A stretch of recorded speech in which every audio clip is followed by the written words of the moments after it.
Hey, what's going on everybody? Baldman here, and today we're going to be taking a look at a bunch of different sniper rifles and zombies, so let's go ahead and get this shit started.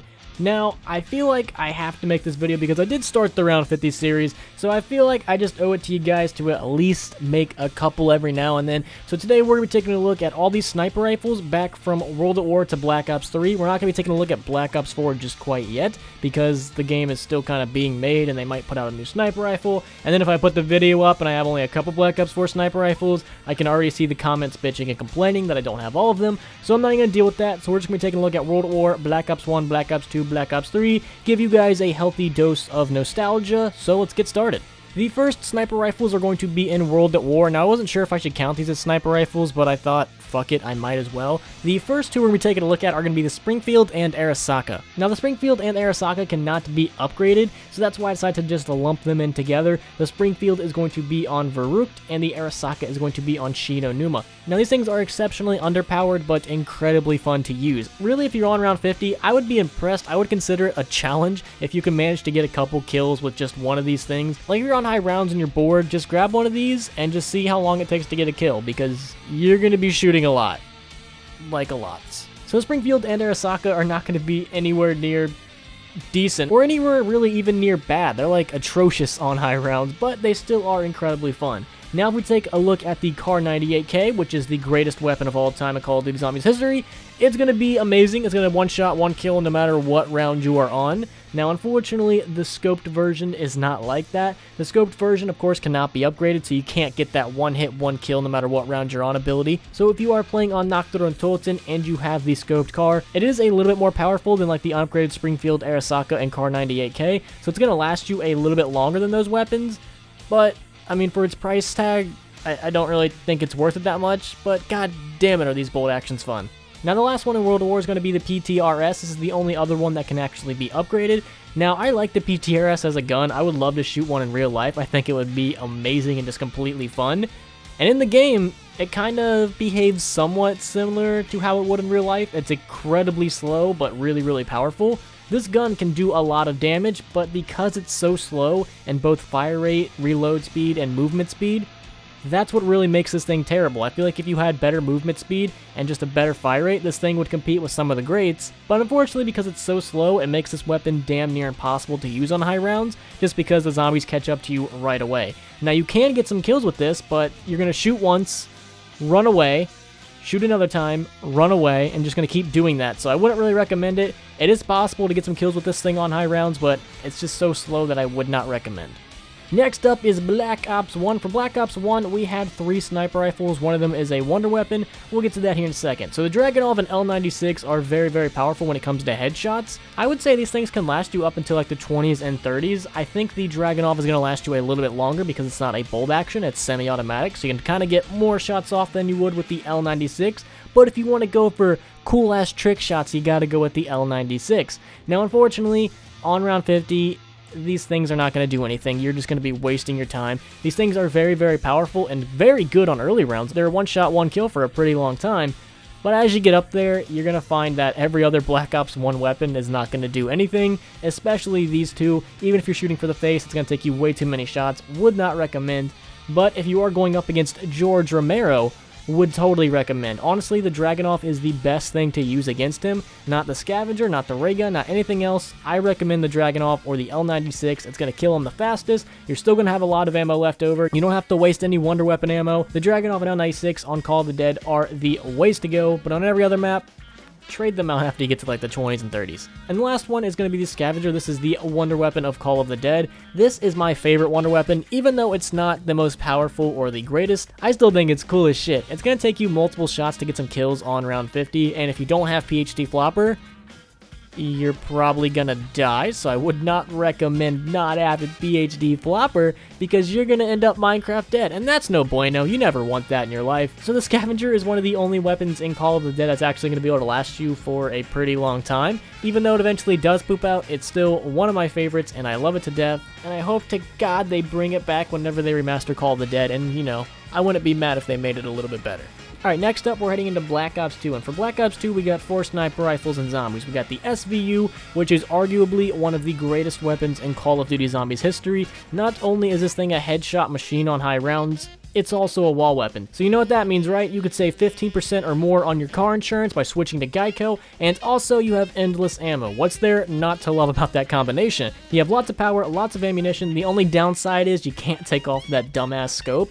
I really wish you could take off that scope because that's the only thing I hate about the SVU. Like, I wish they brought it back in the newer games so we could at least take off some attachments or put some attachments on. That would actually make my nipples probably very, very hard. So they need to do that because the SVU, like I said, is arguably one of the greatest weapons, well, non-wonder weapons in Call of Duty Zombies history. Next up, we got the DSR. Like, the DSR is kind of like the SVU's opposite.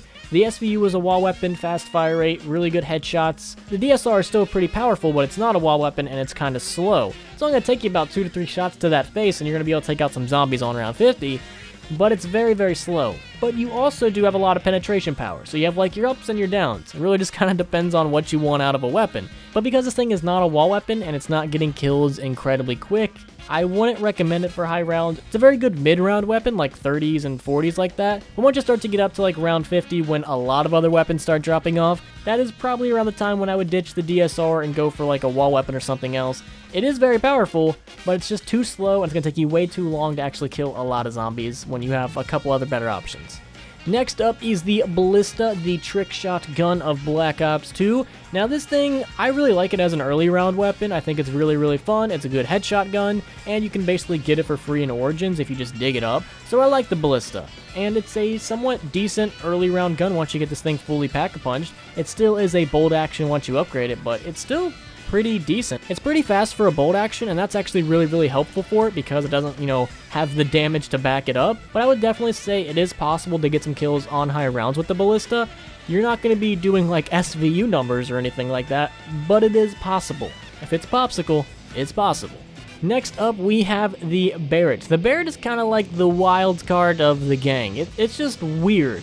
It has a very fast fire rate, very low ammo, it's pretty powerful, and it's got some recoil. Like, you're going to be able to get some kills on high rounds with the Barrett. It's not like a terrible weapon, but it just doesn't carry enough ammo, and that recoil is just way too atrocious to make this thing even anywhere near viable. I remember when I did my Nuketown round 50 run before the Mark II was in the game, this was actually one of the weapons that I was carrying to get to that high round because, like I said, it's pretty powerful. It's going to be able to get you some kills. It's just only if you want a couple because it's going to run out of ammo pretty quick. So the Barrett, kind of an underrated weapon. It's very, very powerful, but it just doesn't have the numbers and ammo to back it up. Now let's head over to Black Ops 3. We got 3 sniper rifles, the Draken, Locust, and SVG. Now, I actually had to go back and re-record this when I was editing because here's the thing. I kept calling the Draken the Dragunov. So if I do that when I'm talking about the Locust and or SVG, just know, yes, I am retarded.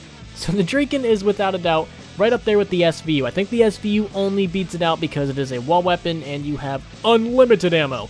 The Draken is very, very powerful as long as you take off that fucking scope. I'm so glad you can take off that scope. Like when Black Ops 3 first came out, having to use that ugly scope frustrated me. The second I could put on like the ELO or the red dot or whatever the hell it's called, I became a very, very happy bald man. It made my life so much easier. On high rounds, the Draken is definitely one of the best for going for kills. If your main goal is to blow up and or go to high rounds and or do the Easter egg, it's incredibly powerful. You can customize it however you want. It's just an overall fantastic sniper rifle. Definitely one of the greats. Now we switch over to the Locust, which is a bolt-action sniper rifle with a lot of ammo, and it does have a pretty decent fire rate. This thing will get you some kills on high rounds. It's not like the end of the world, it's not the worst weapon that's ever been made, but it is a bolt-action, so it's not as fast as a semi-automatic sniper rifle, and it will take you a couple shots to the face. It's not going to be a one and done. You're looking at about 2 to 3 shots, which isn't so bad because this thing carries just a lot of ammo. I would definitely say it's probably the second best sniper rifle in Black Ops 3, and definitely ahead of the SVG. My only problem with the SVG is that it's just way too slow, and it just doesn't have the power to back it up for being so slow, nor does it have the ammo. The SVG is fun, but it's just not the sniper rifle for me. I feel like if they were going to make it this slow, they might as well just made it like a one shot to the face or something like that, but unfortunately, it's not. So I would definitely not recommend having the SVG. You will eventually, over time, similar to the DSR, get some kills because it's not incredibly weak, it's just really, really slow. Alright, I had to redo this in editing again because Senor Rabbit is mucho fucking retarded. The M14 in Black Ops 3. Now, I'm not sure if you want to count this as a sniper rifle because we didn't count the original M14. I don't know. Standards and practices, big words. I don't know. I'm counting it just because it's awesome. This M14 is amazing. Like, I did a weapons tier live stream where we ranked a bunch of guns in Black Ops 3, and a lot of people seem to get confused as to why the M14 was so high up. Exhibit A, this footage. It is a monster on high rounds. Headshot machine. Lots of ammo. This M14 is incredibly powerful and a weapon I would definitely recommend you try out if you have not already. Amazing, one of the top 5 best snipers we have ever seen in Call of Duty Zombies history. So a lot of these sniper rifles are really good, some are really bad, and there's a couple that are just right in the middle in that sweet spot. Let me know what you guys think down below. Do you guys want me to continue this by doing like all assault rifles and stuff like that? Let me know in the comments, and also real quick, shout out to my Patreon supporters. You guys are awesome, and I love you guys so much. If it was not for you guys, I would be homeless, living in a box. So thank you guys for allowing me not to do that. If you would like to be a Patreon supporter, go and check out that link. It'll be right down there below in the description. And also while you're down there, follow me on Twitter, Instagram, Discord, and Twitch. And lastly, hopefully you guys have a fantastic day, and I'll see you in the next one. Peace.